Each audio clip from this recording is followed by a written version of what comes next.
wach mar fund ni dhi bedo nade. Adwa wacho ni nekech osekete act of parliament mano ose sign chik mora mora mobedo sign ji tete luwo tene kata president owuok kawuono to wach mar fund ne dhi mana mbele. Abro miyo example kaka koro National Social Security Fund ma en NSSF dhi mbele kata sani to presidents mag thuth osekalo kendo osetiyo kapod odhi mana mbele. Tene kama onego bende jopiny wang'iyo en niya ni to be ere kaka onego tinwa maber mondo konywa mane kama onego wang'i. Na winjo ka jopiny wacho chien kanyo bende ni to Singapore mwadhi wadhi chope. Adwa wacho wach no niya chien kanyo wasebedo gi governments mamoko.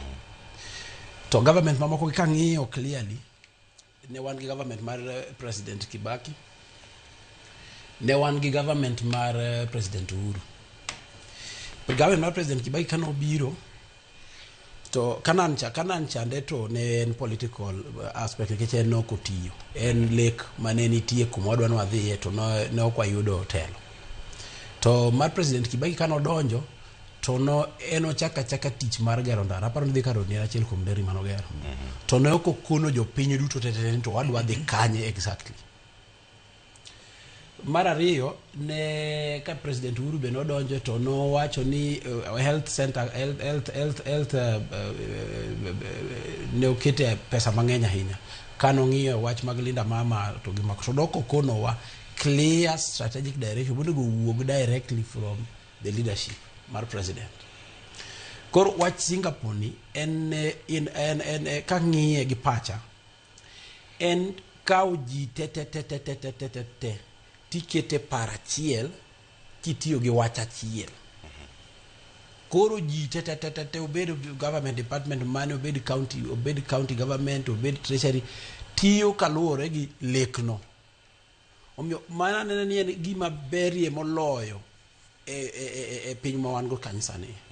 Nikech jatend piny okono wani anto lek mango en adwani mondo waka to dhi kachacha. Kaeto mondo waka udhi kachacha e higa momiya ni aneno ni achiel ma akwatimo to wanyalo dhi kachacha.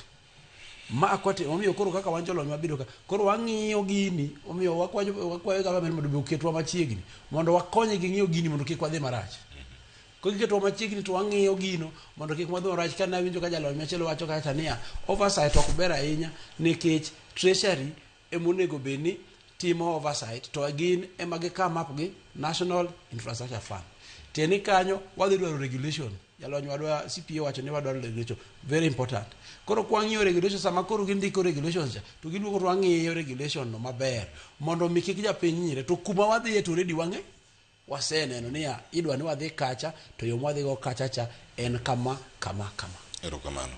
Iwacho ni kama gintiere kaka Stephen Makosedo antiere kodi karkae kaka Kenya National Chambers of Commerce and Industries uchune jo ohala business communities ginitiere kone mopogore opogore bende giwinjo tiende fund makama.